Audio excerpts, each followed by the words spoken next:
Ben, it's great to have you on today, man. I'm excited about this one because I've gone to Ben for physical therapy and always enjoyed our conversations when we were in there, right? When you've got someone assessing every movement that you do, you try to make it a little less awkward by talking about commonalities. And I just really appreciated our conversations then. And then a former colleague had been on his podcast a few months back and really enjoyed the insight that you gave on that, and really was a precipice for a lot of the notes that I took and kind of the direction that I want to go on this. So thanks for joining today. Thanks for having me. Yeah, I'm excited. It's gonna be fun. Yeah, man. Why don't you start out by just giving everybody a little bit of your background, because I think it's going to be important to have that knowledge base as we kind of go through this conversation. For sure. Um, I guess like professionally, background is technically in fitness. Started kind of in the fitness world around 2008, so it's been about 16 years, which is kind of insane to say out loud. But then kind of through that journey, ended up going through physical therapy school. So technically now physical therapist, but we very much operate in kind of the performance fitness realm. Nice. And so when you came out of kind of that physical therapy, degree type mentality, did you ever think that you were going to own a business along the way? Yeah, it's kind of always been the plan. I didn't really know what exactly it looked like. It just kind of the vision came clear and clear as time went on. So, I mean, back in the day, I had zero interest in going to physical therapy school. I'd personally never been to physical therapy. My dad tore his ACL a few times. He was a big tennis player, still is. And I went with him to PT. I was maybe in like the fourth grade, and I was just like, okay, cool, it's whatever. And then just through school, I was so entrenched in like the fitness world that physical therapy just felt like, man, that's just for like old people or like post-op, and they just like make you ride this dumb bike and put a hot pack on you. It just um, seemed very uninteresting. And but then kind of finding some of Kelly Starrett's stuff with Mobility Watt at the time, now it's the Ready State, and kind of seeing that you could use that physical therapy knowledge to have more of a strength and conditioning or like a coaching frame of mind. You can use your coaching ability to actually have a performance lean towards treatment. That really sparked my interest in kind of pursuing that. So I'd kind of known going into PT, I'd kind of bounced between like, do I want to go to chiropractic school? Do I want to go try to get a PhD in exercise science? Do I want to go to PT? But I knew once I'd landed on PT school that I probably wasn't going to do the traditional route. Like you go through it and you come out on the other side in like kind of like your basic outpatient PT mill, as we call it. And it's just not quite what I envisioned. And so in the back of my mind, I was like, I want to do something a little bit different, but it's kind of a journey to figure out what exactly that was going to be. Yeah, that makes sense. And I think a lot of like I said, the precipice for a lot of the conversation that, we're going to go down comes from the conversation that you had with Brian. So if you're Mhm. listening and you need, further background, certainly go listen to that conversation that Ben and Brian had on the Capital Club podcast. But let's maybe walk into, what does it look like when someone comes to your office, has a pain, and needs help? Like, how do you go about kind of assessing that and addressing their issue? I think the biggest thing that would make us like kind of stand out from a lot of healthcare providers is just the time we take to listen and understand. I think it's important to set the stage and really understand someone as a person versus a body part. So when you're at a high volume clinic and you're just kind of running and gunning, seeing a ton of people, you have a shoulder eval. Okay, I got a shoulder at 2 o'clock, and you got like 30 minutes to kind of like hear their life story and treat and prescribe exercise and prescribe a plan. It's just not really doable.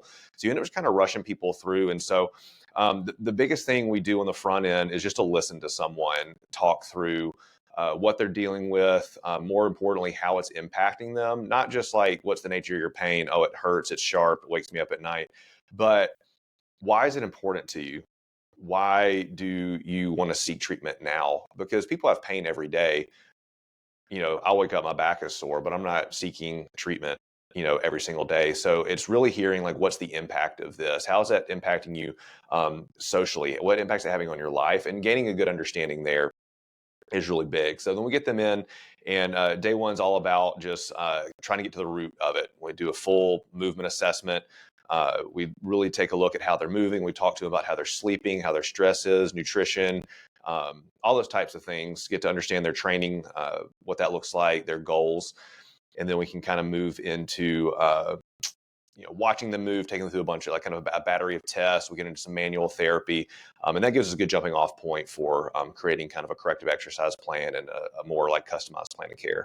Yeah, and that makes sense. And I knew which way you were going to go with that, having worked with you, right? I've been through this myself, and I kind of knew what your answer was going to be. So there was a lot of intentionality behind that question.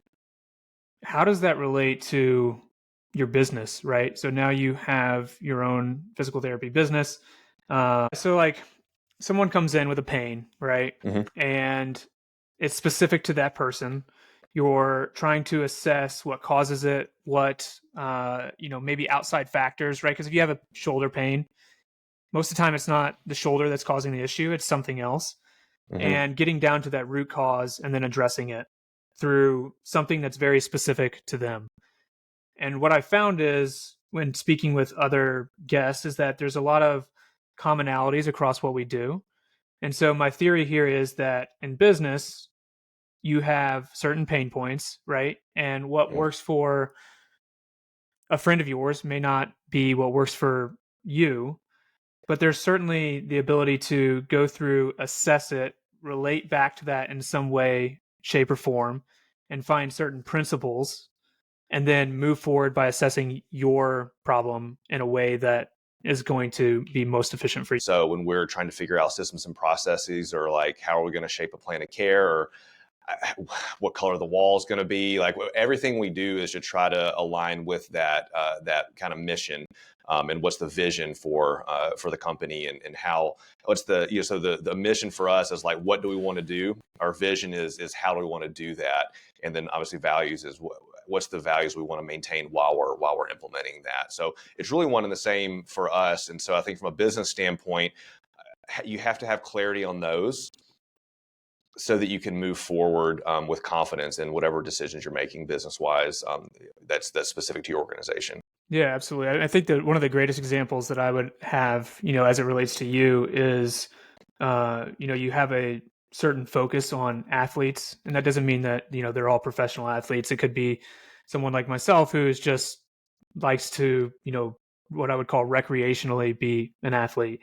And you kind of met them where they are, right? Like your locations are very convenient for those athletes and kind of have historically been within gyms, which is kind of the best example that I have there as it relates to that question. So then I kind of want to move on to, as you're assessing you mentioned in Brian's podcast, you're recognizing fact patterns and kind of predicting outcomes within someone's lifestyle and then also within their movement.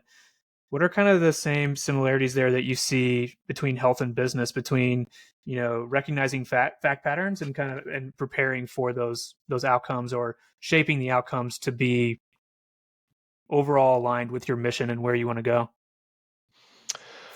Man, yeah, I think from a business model standpoint, I think just trying to carve like a new niche in the healthcare space.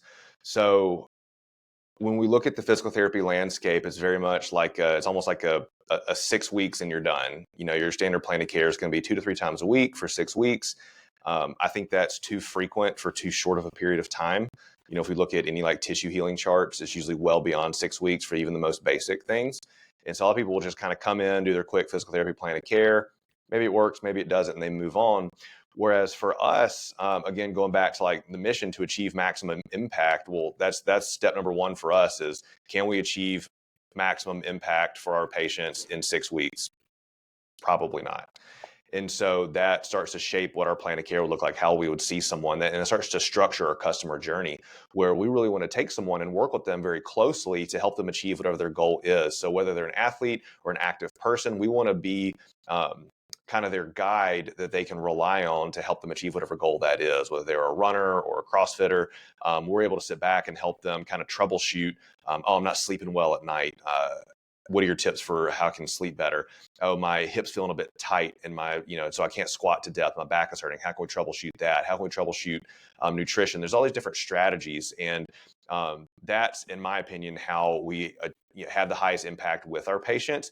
And that just completely changes the business model of how we have to work with them. We can't just work with them for 15 or 30 minutes. We really need like a full hour of that time to really get to know them and work together on that level. And so then that also extends beyond your typical, 6-week plan of care where someone comes in with a certain pain point or issue. We want to solve that as quickly as possible. Don't get me wrong. We're not trying to drag things out. We want to get through that. But then we really want to move beyond that pretty quickly to, yeah, let's get the shoulder thing out of the way as quickly as we can. And then what's next? You want to continue just being fit for life. Great. Let's figure out a plan where we can help you feel as good as possible for as long as possible. Yeah, absolutely. So as you're going through that kind of assessment process, you mentioned, the 4 pillars, what you consider the 4 pillars, I think of health, maybe is how you framed it. Hmm.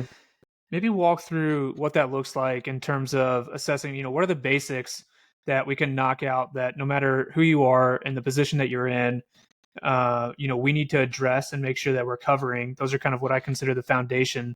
And then tailoring that to the specific individual. Because like in business, when someone comes in, what led to their injury and what's causing their injury is completely different than maybe the next person that you see. So how do you walk through that?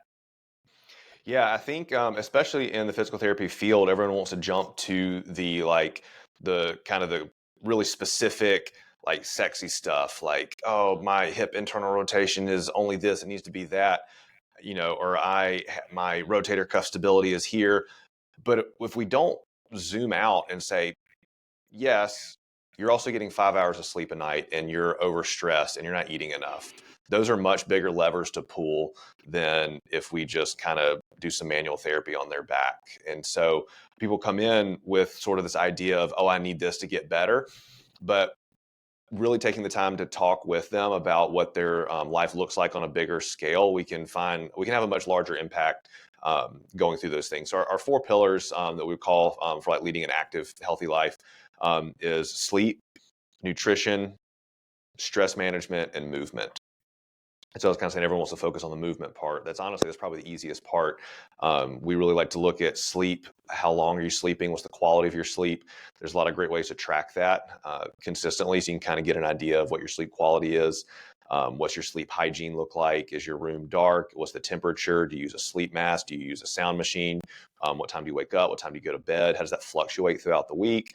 Like, does your dog sleep with you? Do you have 3 dogs that sleep with you? All these things that impact people's sleep, they don't really think about. And just from the literature, that can have massive impacts on injury risk, on just pain levels. If you're getting less than 6 hours of sleep, you're going to perceive a higher pain level than if you get more sleep. So that's like an easy one. Like, sleep more, you hurt less, period. Then we get into nutrition. We also include hydration in that, especially in the Tennessee summer when it's nice and hot. We know if you're dehydrated, we'll see a performance drop. We'll see an increase in injury risk.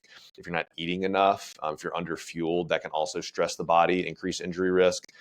If we're not fueling with the right things, maybe too much processed food, maybe that's leading to some more systemic kind of chronic inflammation.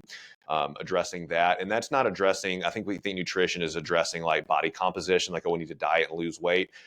We almost never, unless a client comes and is like, I would like to lose weight, we don't really even address that piece. It's more of like, are you getting enough of the good stuff? Are you eating enough good quality foods? That's more what we focus on with nutrition.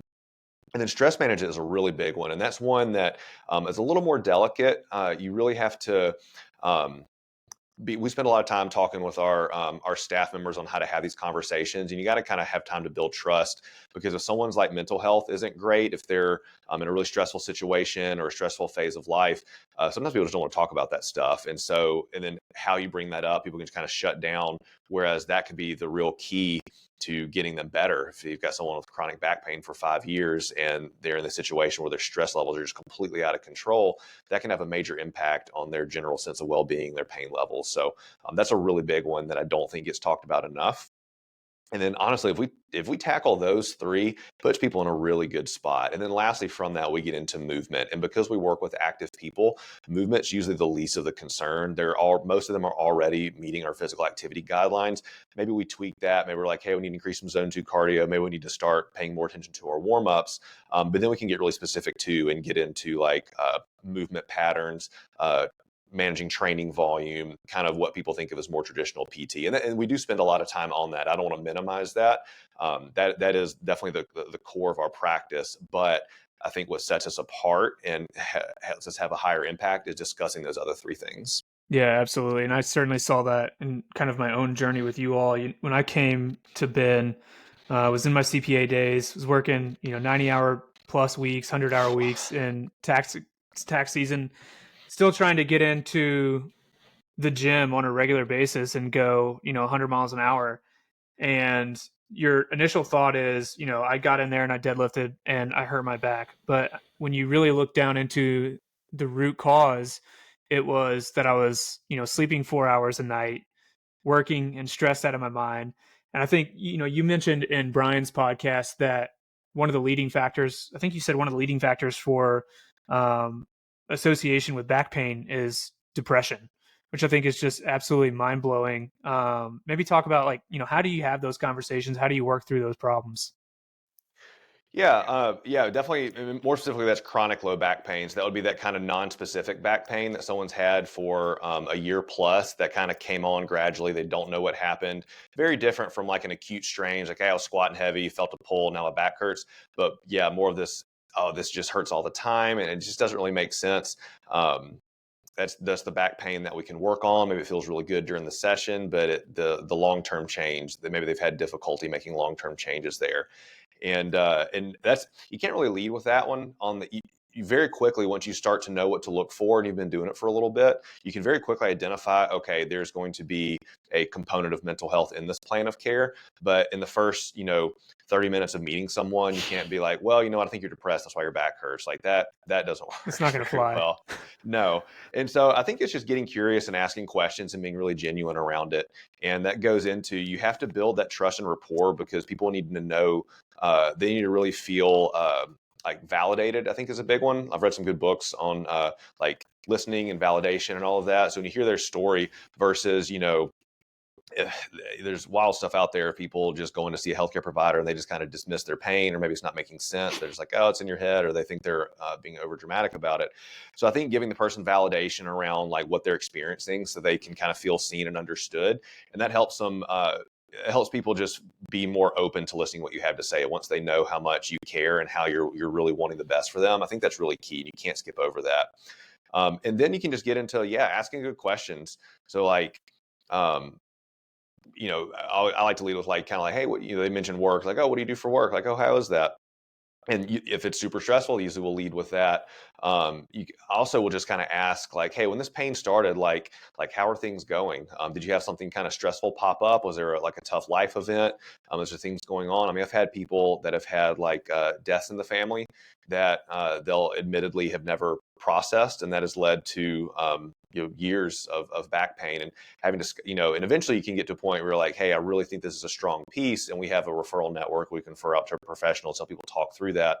But that's such a key component of working through relationship stress, job stress, whatever it is. Just trying to let people know you're on their side and to give them the tools and resources to help work through that. And that's that can make a huge impact on people. Yeah, I love that you bring up the word genuine, because we talk a lot about authenticity on the podcast and how that Hmm. comes through. And, I think you can fake authenticity for a short period of time, but eventually it's going to come through. And one of the things that I noticed, when I first came into contact with you is kind of those conversations that we would have of asking specific questions in a caring and, thought provoking way that looks for ways that you can add value out of just those normal movement patterns that maybe you look for. So you go into a normal physical therapist and you've got that 30 minutes that you've talked about before, and they're like, okay, well, let's go through this. Let's hit you with some, A, B, and C, activity, and we'll get you fixed. Whereas it was more authentic, it was more genuine, and, trying to figure out the root causes of, okay, well, how can we not only get rid of your pain, but how can we solve your problem, going forward? Because it's just going to come back if you don't hit that root cause. And Hmm. then another thing I thought was important that you brought up is, this whole idea of, taking care of yourself. And we talked about this on the podcast with one of our good friends, Trey Fitch, in terms of, you've got to take care of yourself to be able to show up as your best. How does that relate to kind of addressing these root problems, taking care of those root problems and figuring out where those priorities rank, right? Like, to put it a little bit more clearly, I think there's this whole idea of competing priorities, right? And I've noticed this a lot in my health life where if I want to get stronger, it probably means that I'm going to have to give up something on the cardiovascular side or vice versa. So how do you kind of work through that with your client base in terms of, we can get you to this point, but you're going to have to maybe give up something else? It's a good question, and I want to tie this in. I want to back up for a quick minute, if that's okay. You mentioned Yep. authenticity, and that's actually one of our core values that we talk pretty heavily about. And because I think it is, and I'll tie it back to your question, but I think that is a missing piece for a lot of healthcare providers, and man, people can like smell that immediately. I was doing when I was getting Evo off the ground. I was doing some PRN work at like a nursing facility, and I mean, bless those PTs. That was not my cup of tea, but it was necessary at the time. But we got on the like on lunch, and I would like go outside to eat my lunch, or whatever, and like all the nurses were sitting around a picnic table, just like chain smoking. I was like, what are we doing? We're in a healthcare facility, and it's not a hospital, so it's not like they're breaking the law. But it was just like the level of it just feels inauthentic when you have someone who's supposed to be helping you manage your health and live in a way that helps you live longer. Like if you see that person out, like not taking care of themselves and they're telling you to do X, Y, and Z to take care of yourself, it just doesn't feel right. And so authenticity, really walking the walk. And so the way that shows up for us a lot of times is just having our own healthcare, having our own routines and movement practice. So it's not like you have to be some elite athlete to work here, but you do need to be intentional about taking care of yourself. So we have folks that are into yoga, folks are into like strongman, powerlifting, Highland games. I'm into CrossFit, and you need to pursue that. And like that level of authenticity, it makes you a better practitioner and also helps you connect with your people better. Because if you can come in and have a genuine conversation around someone's shoulder hurting when they are doing, I don't know, pull ups or muscle ups or something, and like you've also experienced that and been able to work through it, like you can connect on a much higher level and build much more trust and ultimately get better outcomes. So authenticity is huge. And I don't know. I think that's something to think about for most healthcare providers or really any profession. If you can try to like walk that walk, you're going to connect with your people so much more. And then going back to that also kind of ties in with your question around like how do you fill your own cup? You can't pour from an empty cup. Much in the same way, like it's really difficult to ask someone to do something that you're not willing to do yourself. And so that authenticity, using that as a value, that also like really living that, it forces you to take a step back and say, okay, I'm talking to someone about how to like live a balanced life, to really take care of their mental and physical health, but like I'm not doing that. And then ultimately, you're not filling your cup up, and you get burnt out. It creates a whole mess. So I think, for us, it's trying to practice what we preach, making sure to prioritize your fitness. Are you getting your training in? Prioritizing your nutrition. How are you eating? Uh, Prioritizing your mental health and well-being. Maybe you talk to a therapist. Maybe you spend time out in nature. Maybe you meditate. Whatever that may be. It's really trying to see like what kind of person do you want to become, and then going on that journey of self-development, self-exploration. And then as you are filling your cup up and becoming a better version of yourself, it's a much better place to kind of pour out into others, because you're like, man, I'm really this has really helped me, and these are things that I'm learning and tools I'm utilizing. Hey, I struggle with this thing. Here's something that's helping me right now. Maybe it'll help you too, and let me show you that. And I think that's how the authenticity kind of ties into filling up your cup and being able to pour out into others more effectively. Yeah, I love that, man. I love that you bring up kind of the whole self development, self exploration, because this has been something that's on my mind lately in terms of you go to social media and the quote unquote gurus kind of give you this list of like black and white. This is what you need to do to be successful. Um, but I think what gets lost in that is maybe that worked for them, and that's great. I'm super happy for them, and I hope it resonates with somebody. But it's not going to resonate with everyone. At the end of the day, you have to kind of find what works for you. You have to do some self assessment and approach it from a I can, kind of coach myself through a little bit. But I think one of the things that also gets lost is then finding some sort of community or coach that can get you through those times as well. Which is, shout out to Evo here. This is one of the important things, right? Like I've done a lot of assessment on my own movements, and that's great. But at the end of the day, I need someone that can assess those movements as well and provide a different perspective. So how do you do that in your business world? I think maybe you've mentioned before that you're part of a PT group that talks about business. How do you kind of find that whole, okay, this is our business strategy, this is our mission, this is our vision, but now let's approach it from a different perspective and get kind of that outside ideas and new ways of looking at things?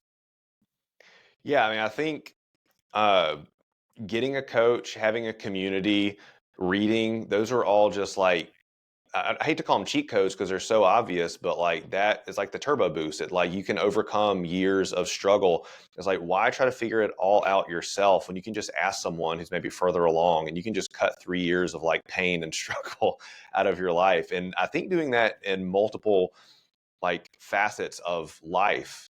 It's important, if you have, like I have people that I trust that I can ask about fitness related things. I've had coaches, I've had people I've worked with that have written programming, that have coached movement. I have that mastermind group from a business standpoint has taught me a ton, and I'm still a part of it.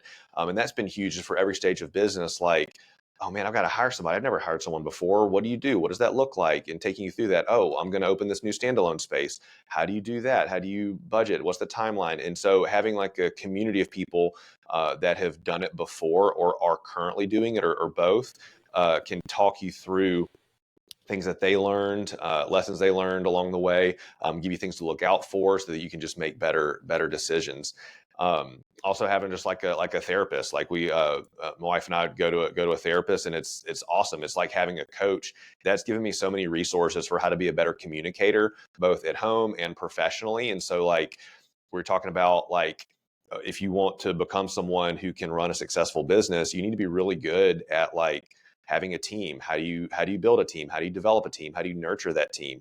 Well, you probably need to be a good communicator. You need to be able to listen and empathize and help build people up. Well, having someone that can literally teach you how to be a better communicator, how to understand yourself better, and how to work with people, like that's huge. And so I think having all these different people in your life that are mentors or coaches or teachers that can show you the way and give you the tools to be better.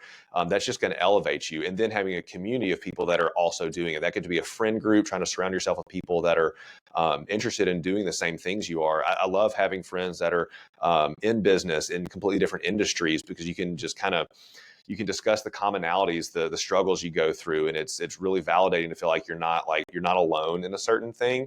That, oh my gosh, I was struggling with this, man, I was struggling with the same thing. Like that's really great, and you can bounce ideas off of each other, and just to feel that support is huge. Yeah, and that's kind of the whole idea behind this, is that I would talk to investors, community members, and realize that they were experiencing some sort of pain point, right? It could be, you know, X, Y, or Z, but more likely than not, there was someone that I would then talk to a couple weeks later that would have a similar. It may not be exact same, but it's similar, and we could approach it from the same way. But I think to go back a little bit, you mentioned in the four pillars that you guys kind of focus on the three, so stress management, sleep, nutrition, that maybe aren't as sexy. And what I've found in a lot of these episodes is that success is in the mundane, right? Like the things that no one else wants to do, or no one's really looked at because it's not as marketable or sexy.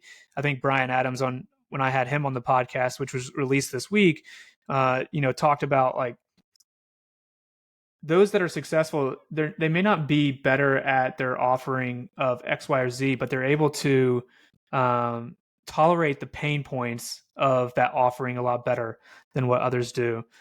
Maybe talk about like how that comes through in your business, and then also in health. Like you mentioned on Brian's podcast, the impact of just going on a 20-minute walk, right? Like that's not sexy. Nobody wants to talk about that. You can't just market that on Instagram and say like, "Oh, follow me. I'm a health guru. I went on a 20-minute walk." How do you focus on that? What kind of value do you place in that mundane? That's a good question. I think in business and life, entrepreneurship, whatever it is, I think a lot of people that get into that are tend to be high achievers. They're chasing, trying to achieve this thing, and there's a lot of like hustle and go go go mentality behind that. And as things go on, you can burn out, you can kind of push through.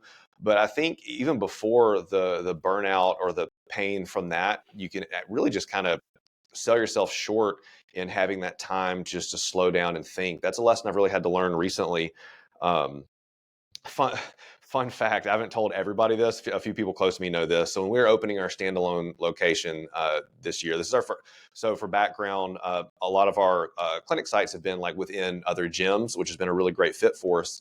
And so we finally opened up our kind of standalone headquarters back in end of August last year. And that was really stressful. It was expensive, and we were on kind of a timeline. And I think I do a decent job of like just, oh, this is stressful. Okay, you know what? We'll just work through it. We'll just kind of grind harder. We'll just make it happen. I gave myself shingles in July last year, which shingles, for those who don't know, is like it's like chicken pox as an adult. It just like the virus kind of appears back. It usually happens when you're older, like 65 and up, because your immune system, whatever. But it can also happen if you're really stressed out, which was me.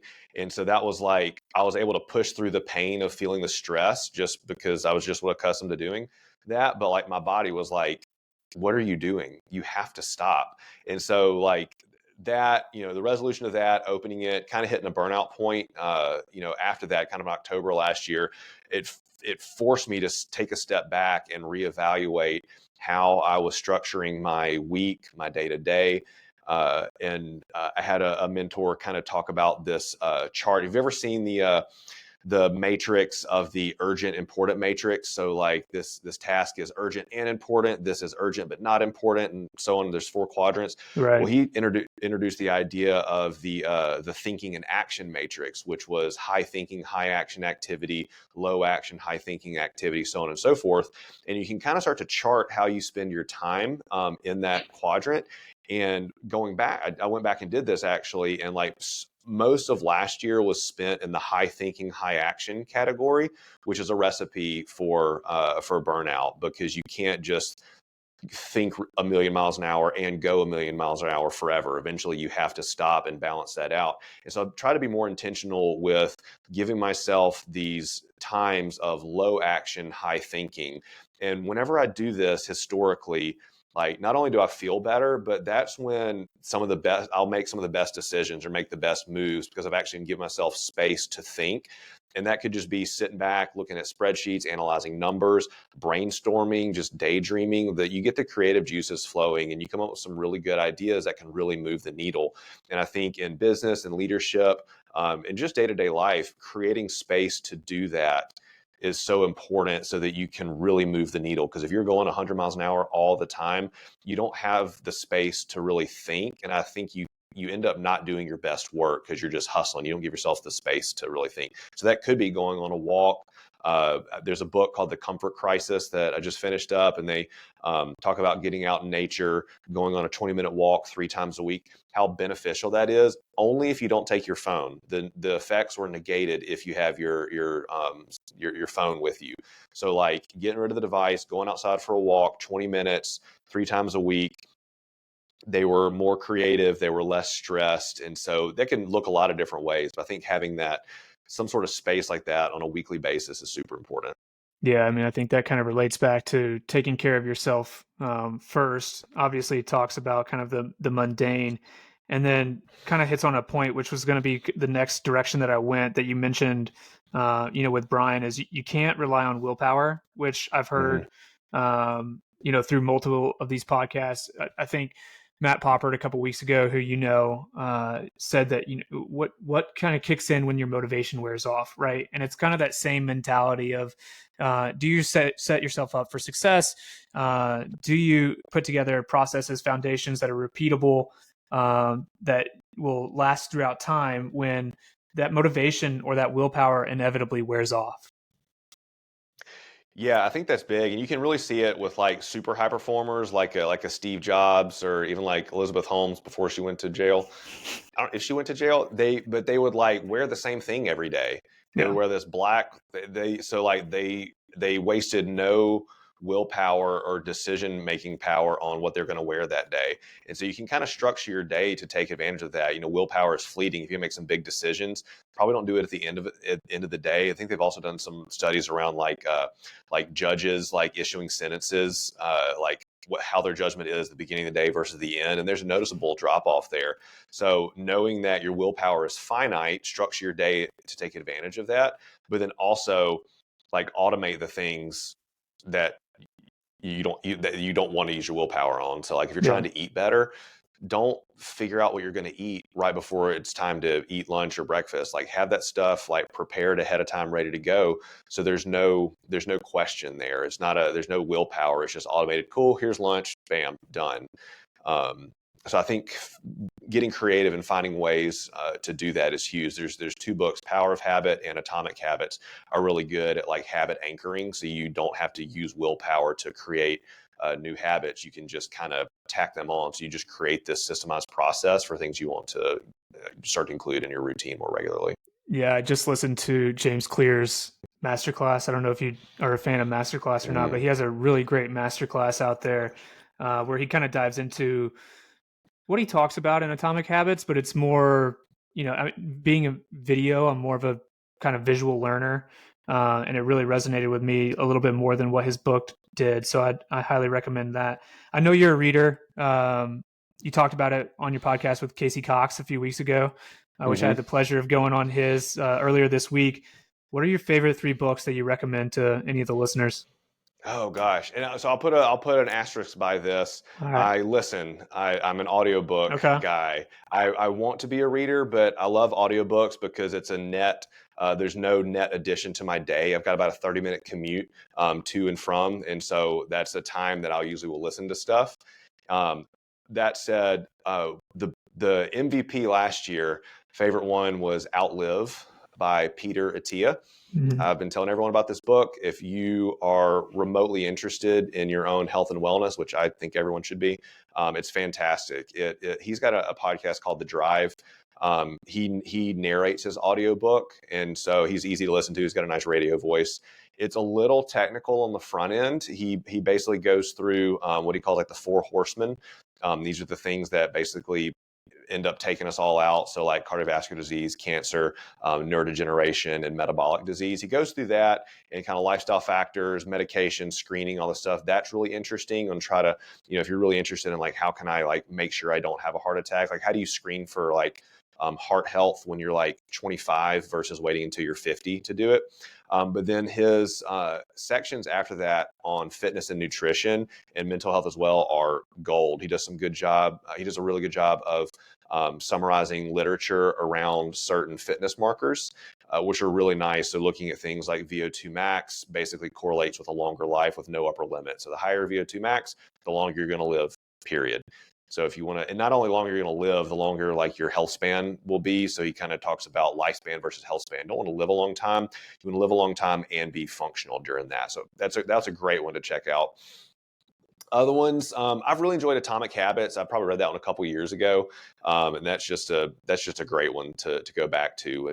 When it comes to like self development, self improvement, there's just a lot of really like tactical pieces to that.